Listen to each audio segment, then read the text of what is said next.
Hello everybody, and welcome back to another episode of Compact Claustrophobia. This is the last episode that I'm pre-recording for my vacation, so episodes going on forward, I'm gonna be back home and doing them regularly, hopefully. Basically, there will be 2 videos the first week, 2 videos the second week, and that's pretty much it for the time being. So one thing happened in between episodes. We don't have a reactor anymore.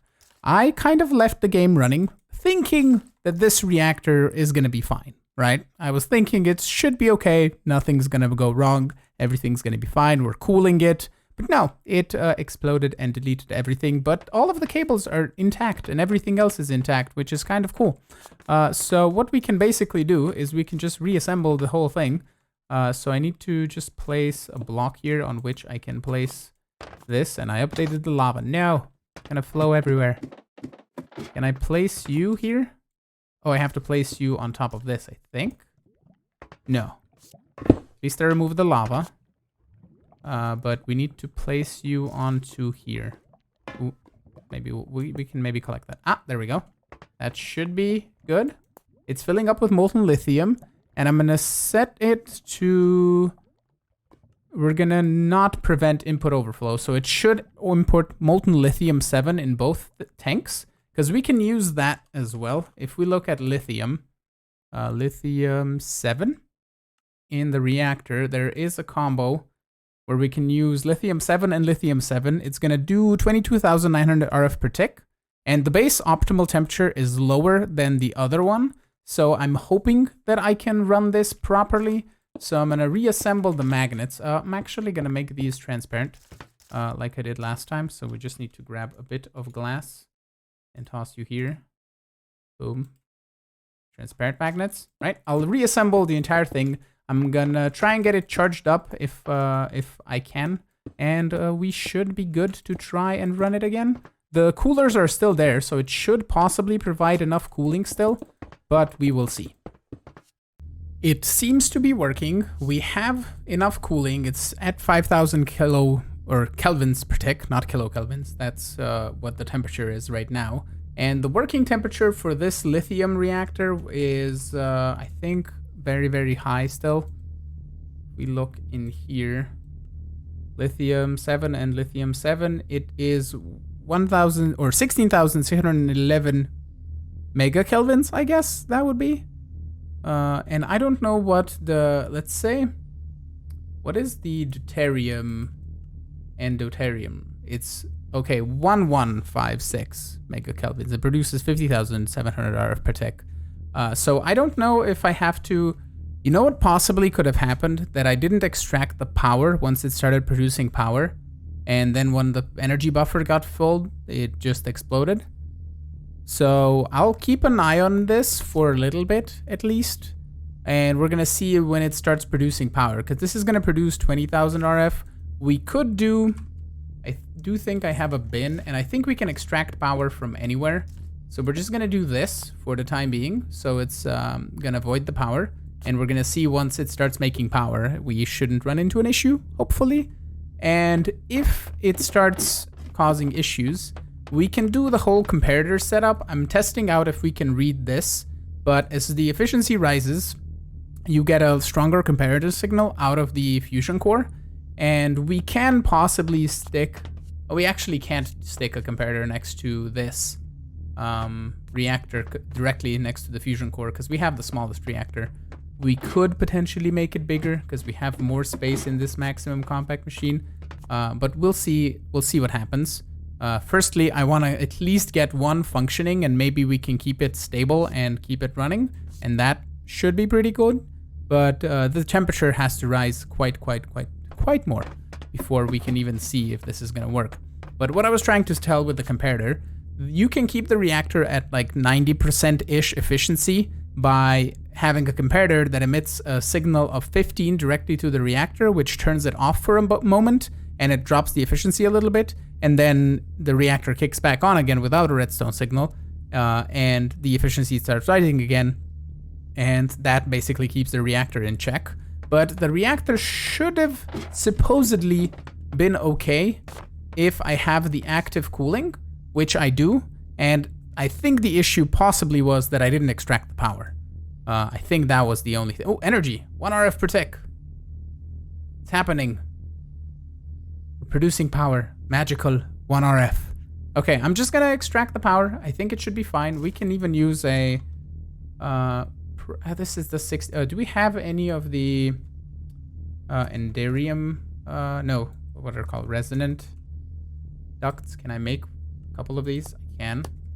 Just so I can see, because this shows an energy buffer, which this cryothium duct doesn't have one. And this reactor shouldn't produce more than 22,000 something RF per tick, so it should be fine. Last episode, we set up our endstone production, and I just realized I forgot to put in a crafting upgrade, so I fixed that up. So this should run and fill up to 1,000. And I have already took 1 endstone out, and we finished this quest. And this requires the diamond quest to get the direction logic. Okay, so the next step is to either make more blocks of emeralds, which the quests got reset, like I mentioned yesterday, I think, last episode. So we need to get into high impact compactor next, and that is going to require a whole bunch of RF to stay active. So I'm currently running in the background a reactor that would fit into a maximum sized compact machine. So we can make a whole bunch of power and run everything off of that. The problem then would probably become if we can make fuel fast enough for the LEU things that we're making. I decided to test the reactor out with LEU oxide, LEU-235 oxide, this guy.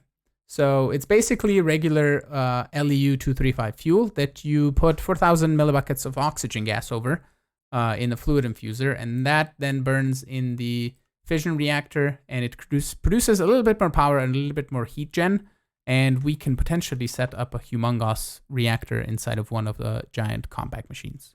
I am still running the simulation for the reactor, and it's still improving, so I'm gonna leave it be a little bit longer, and we can do some other things. For example, make Lumium, so we can make ourselves some upgrade kits of the resonant variety, which require Lumium gears. So that would be the next step, and I tried fitting it in our alloys box, this guy here, and we currently don't have any more space because we need a corner, because we need to export items and fluids. So I'm just gonna stick it in the glowstone box. We have more spots in here for machines.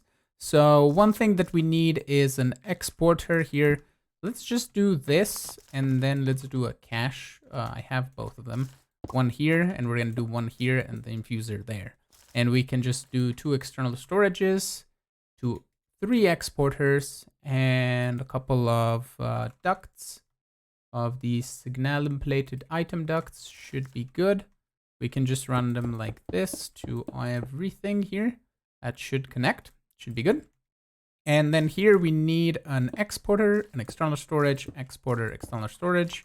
And in the corner, we're gonna sneak in another exporter there. And we can grab a cable and connect all of these up like so. And here we're gonna need tin silver alloy. So we're gonna need a little bit of tin and a bit of silver. And we're gonna set it up on the exporter, and we're gonna actually sneak in a detector here as well in the middle. And we're gonna toss you tin and silver. And I think it needs a bit more than that. So let's just get a little of flipsy doodles on this. Yeah, there we go. It's gonna be fairly slow, but we can give you 8 upgrades. And that should be plenty fast. And we get tin silver alloy, so we can do redstone signal and detector 250 is what I did for all of these. So that should do its thing. We can then grab a servo and we can just extract into here. I could do a retriever or a filter and a servo, but this should be fine. So whitelist enabled. You should go in here. Nice. We can then flip you up and flip you up as well. And you're going to export tin silver alloy here. And actually, you're not going to export tin silver alloy. You're going to export glowstone, because I want to control that with redstone. So we're going to do a detector here in the middle. emit signal when under the amount. You're producing ourselves a little bit of Lumium. There we go. Boom.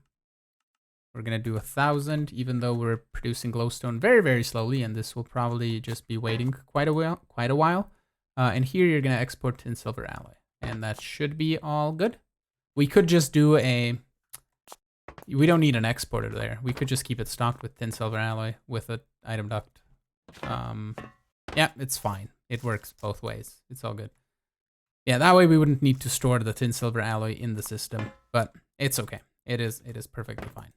So that's making Lumium. We can then filter, servo. We're gonna make and it doesn't have to be an Enderium servo, I know, or a resonant servo, but it's gonna be, because you know, I'm me.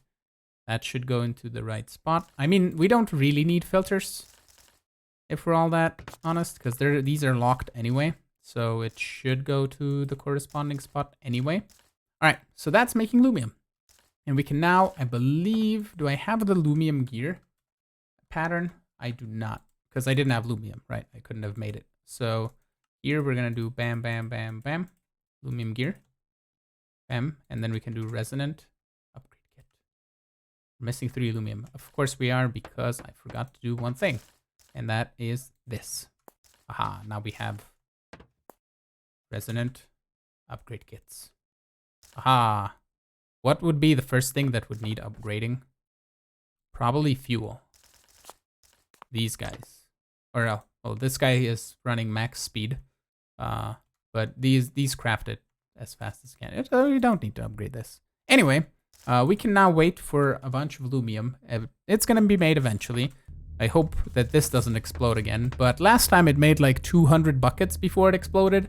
And now we're extracting the power. And it's currently at 62 RF per tick. Super quick.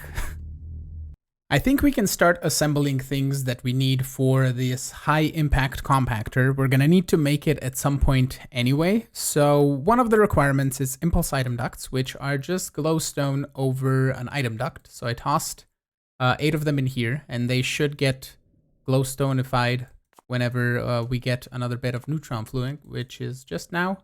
Yep, we got 8. There we go. We can toss the cryothium dust back in again. And in here, I'm gonna add a machine controller recipe. We also need the electromagnets, which I did add these.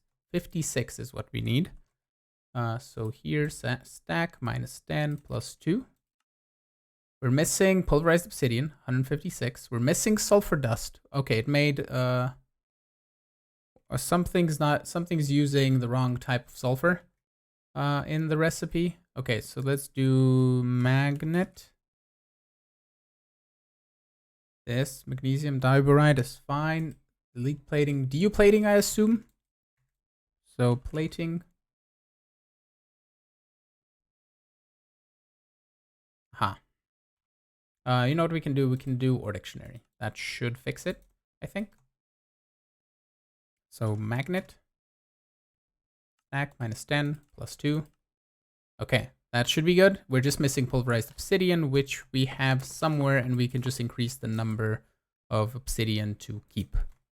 It's been a couple hours since the last clip, and I left the game here running. So we now have not 2,000 glowstone, because I forgot to change this guy to only work with redstone signal, and it was set to only work without redstone signal. So we made 4,500 glowstone bits, which is okay. We're gonna use them up at some point. But now we're making more Lumium with our energized glowstone. That's the word I was looking for. But we would have had a whole bunch of Lumium, but we could potentially melt down the glowstone if needed. But I think eventually we'll just have enough Lumium in the system not to worry about anything. And since we're getting glowstone, that means the reactor didn't blow up. And it's working beautifully, I think. It has not gotten to its max temperature yet, nor has it gotten to its max power production, but extracting the power does seem to help it not crash and not burn. So that is a wonderful thing to know. And we can probably not build the super giant fission reactor that I wanted to build. Well, you know what? We are gonna need 56,000 RF per tick to run that high impact compactor thing, which we probably need to only run to make diamond pickaxes, and then we can get a chance of getting diamond nuggets back. So you get like a 1% chance of a diamond nugget. I don't know how many diamonds per diamond pickaxe you would get. Also, I don't know if like enchanting it with unbreaking would make it, it would probably make it last much, much longer.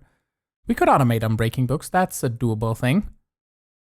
That might be an idea, actually, now that I think about it. All in all, we're just gonna get our things ready for this. And I noticed one thing. We need tritium lamps. So we need to make tritium, which there is a way to make it without running a reactor, I believe. We can use the neutron radiator with neutron fluid and molten lithium 6 or molten boron 10. And we have molten boron 10. We get 1 bucket per 10 millibuckets of neutron fluid. So what we're gonna do actually is we're gonna go here. We're gonna just disable this guy for the moment. Only work with redstone. Oh, you should have been only work with redstone. Anyway, we're gonna say only work without redstone signals so we don't export the neutron fluid. And we should see it come in here at some point. We should see like a little bit of a millibucket.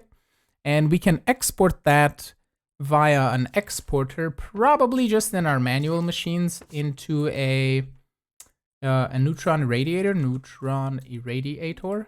Here, we're just gonna make one of these. Irradiator with 2 R's this time. There we go. We can grab an exporter, and we're just gonna plop you down here, and then a little bit of cable that connects. Wonderful.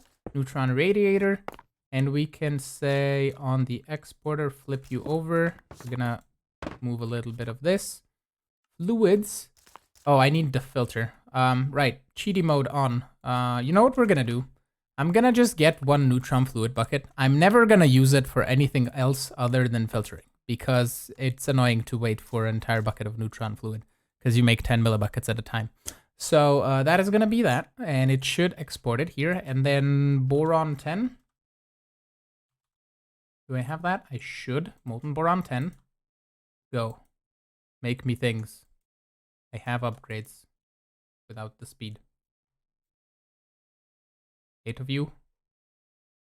Aha. Tritium. Okay. And then to make the tritium lamps. Tritium lamp. We just need a fluid infuser with tritium and hardened glass. This is an ingot former infuser. And then we're gonna grab some hardened glass, which we probably need to automate next. That could be a thing. So we need 8 of those lamps. So 8 of this should be good. And we can just bucket the tritium out if we grab an empty bucket. Buketo. Nice. 2, 3, 4, 5, 6, 7, 8. Okay. We can stop exporting that. No more neutron fluid. The molten boron 10 is going to get wasted, which is perfectly fine. And that should be good. That should make us the 8 tritium lamps as soon as we give you some upgrades. Wonderful. That wasn't too difficult. We can grab these machines because we don't really need them. Fix up the floor, and we should be good on that part. So let me tackle the rest of these things. I think they're pretty much easy. Maximum compact machine, we can make another one. Tiny item outputs, those are the things that I've already made. Super laminar fluid duct we've made. Transparent fission reactant casing we've made. And I think I auto-crafted the superconducting electromagnets. So everything else is super simple. But let's go automate hardened glass next. I'm gonna figure out where I have another spot for it. Maybe in here. We're gonna need 2 inputs, right? Yeah. So we need a corner spot. Alrighty, we have everything ready to automate this. We just need to set this guy to have an input on the left. We can disable the metallurgical slot and an input on the top. And the top one is going to be with redstone signal pulverized obsidian. This is set to less than 1,000. So we should see pulverized obsidian coming in. And this guy is going to do lead. And that should cook up a hardened glass. and we're gonna output it on the bottom. It should go in here. It's on an external storage, so it should get sorted out. And we can also give you 4 of these. Now that we have resonant upgrade kits, and you should fill up with power eventually and produce us hardened glass super quickly. Now that we have Lumium, we potentially have access to phytogenic insulators because those required Lumium gears to make, and we can even use the sapling infuser to make a tree farm, and we can kind of get rid of our old tree farm that is right here, which I believe I didn't show you, but I added a functionality. Yeah, this is dropping saplings. I added a detector to detect when we have 30,000 logs. So oak wood, we are at 29.8 thousand, so it's making trees now. And I think it would be time for us to upgrade to phytogenic insulators for this. And what we can probably do is in here, we can just leave everything on garden clutches, right? It's not using a lot of power. We don't need to provide it with phytogrow. It is just working beautifully. We are getting tons upon tons upon tons upon tons of items. So for example, like industrial hemp is pretty much full, so it should not grow. Yeah, it's full of industrial hemp here. And it has an auto shut off, so we basically stop producing, like the bonsai oak cuttings are probably not running as well. They're full. So stuff is filling up, and it should fill up eventually. So let's see, sugarcane, almost full again. Carrots, getting there. Potatoes are being used to make pulp biomass, which we're kind of low on. I think I have it set to 10,000. Yeah, we're pooping out the potatoes because we used a lot of poop, I think. So we could potentially use carrots as well. But cactus, almost full again. What else? Mushrooms, look, 21,000. That's plenty more than what we need. Wheat, full. So that's not running. So it's doing a lot of things that we don't need to use the phytogenic insulator for. So what we can actually do is, I get confused. In here, we can just replace this guy with a phytogenic insulator, and we're producing rich slag, and we can use that to make rich phytogrow. And then we need to do that. We need to run it through an energetic infuser to get fluxed phytogrow, because that will get us 18 wood per operation. And we can probably just make this in another room. Actually, you know what we're going to do? We would remove this phytogrow thing that we don't need anymore because we're not going to run the tree farm anymore. And we can just use a energetic infuser here. And we can use a crafter from, or just crafting from our refined storage system to take red slag, combine it with pulverized charcoal and niter to make the rich phytogrow. We energetic infuser it, and then we can use it in the phytogenic insulator. We can say goodbye to our tree farm. We're going to do one last thing by destroying all the saplings. I have used up all of the bone meal phytogrow thing, so we can just pretty much tear everything down and say goodbye. And we can say hello to Mr. Phytogenic Insulator. You are going to need 2 inputs though. We need water as well. I have induction smelters in the corner. You are doing clay, and you are doing steel. How do we give you water and also do a detector and also do the other stuff? I could use conduits, but then I can't cover it. I could use conduits above, but then I can't cover it. So we could potentially, where is this machine? It's the coal coke machine, right? Do we have more than one input here? Because I have a neat idea that we can do. Hold on, where's my wrench? We have just compact machine walls, right? Yeah, and cable there. And we're not gonna pick it up. Oh, we are. Ah, there we go. Boom. So what if I do west side? We do an exporter, right? And we do water. And we can do anything water, right? And we go inside. We go behind our phytogenic insulator. Give it to me. Thank you. And we do a tunnel. West exporter. Put you down. Water. Sorted. Okay, that's cool. So in here, we're just gonna, we can keep the fertilizer slot. And on the top, we're gonna do, that was not an exporter, I don't think. No, we need another one, and we can get rid of all of these. Exporter. Give me 10 of them, please. Thank you very much. So we're gonna do one of those. And here we need to export rich phytogrow. And we need a detector, I said, up there with flux phytogrow. And we need to say emit a signal when we're under 1,000. So this guy, if we give you an input and an output, you should be doing rich phytogrow. If we give you a crafting upgrade, that might also help. Boom. Should get... Oh, it only does one at a time, even though the crafting recipe crafts 16. But I think it still crafts 16. It's just exporting one at a time. Yeah, it's keeping up. It's okay. So that should be making flux phytogrow. Cool. And here on top, we're just gonna do that. Export with redstone signal. And we can do the whole left side. And the right side is just gonna be a sapling. And we need an upgrade kit. Like so. And we can give you, first of all, the sapling augment. So that's gonna start growing the sapling. And then we can give you the monoculture cycle augment.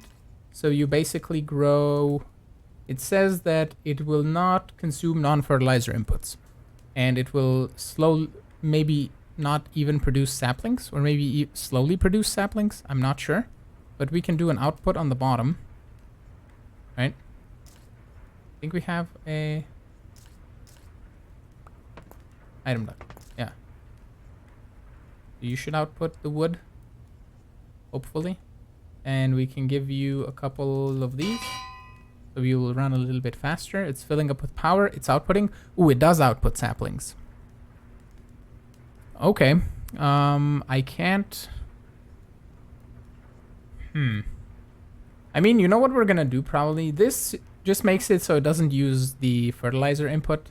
Because... Okay, you used up all of the things. Give me this. Actually, no.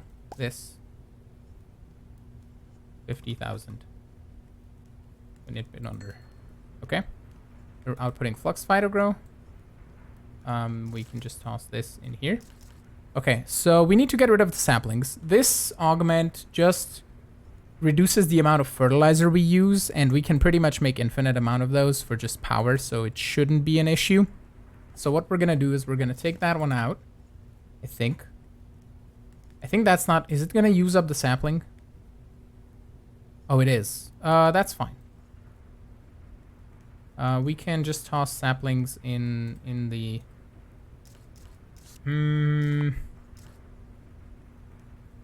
So, no. I have an idea. We're gonna do this. We're gonna get a nullification chamber, and it's gonna be super augmented thingamabob. It's gonna be a little bit slower, but that way the saplings will just get burnt up after you're done. And you fill up with water, you're a little bit slower, but you produce wood in massive amounts. Probably faster than we're using it to make all of this. To make the coal coke and stuff. We're on 0 coal coke. Why are you on 0? Maybe it used up. I also upgraded all of these to the resonant tier, because these are the ones that are really, really slow. Yeah, that is my solution for now. We can try something else, possibly. Because we could export saplings into here, but we can't really put them anywhere unless if we have a nullifier here. You know what? That is better. Because you're going to run faster. Like that. And we're going to do output everything on the bottom. Like that.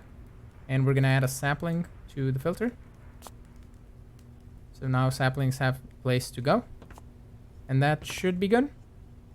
Yeah. That way we save ourselves on using one upgrade. I think that should be fine.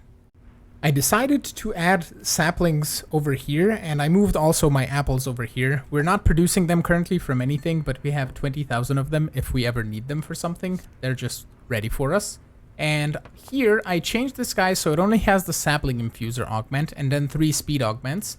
And we can export saplings directly now that we have them here, and each operation is going to make a sapling that is just going to head its way over here and into this cache. And as soon as this cache fills up, which is 320,000 saplings, I believe, which will probably never happen. But just for that, we have this nullifier here that it's going to void the saplings. So, oh, I think we needed that stone brick. Yeah, we definitely do. That's from our slag production. I thought it was from something else, but that needs to be there. All right, so that is all good. And we can cover up cables now again, but everything else should be working just exactly the same. But this guy is going to be a little bit faster now to produce us the 50,000 oak wood that we want. And I think that is going to have to be it for today. I now have to tackle the task of editing 4 episodes into and uploading them and making thumbnails and all of that good stuff in around 2 hours before I have to go to bed. So hopefully I can get it done. I might not do supercut editing like I do normally, but we'll see. Anyway, I want to thank you all so much for watching. Thank you so much for your amazing support. If you do really enjoy the videos, make sure you smash the like button. You can also subscribe to get notified of when new videos go live. You can support me on Patreon as well if you want. And I will see you all in the next episode. Have a good one. Bye-bye.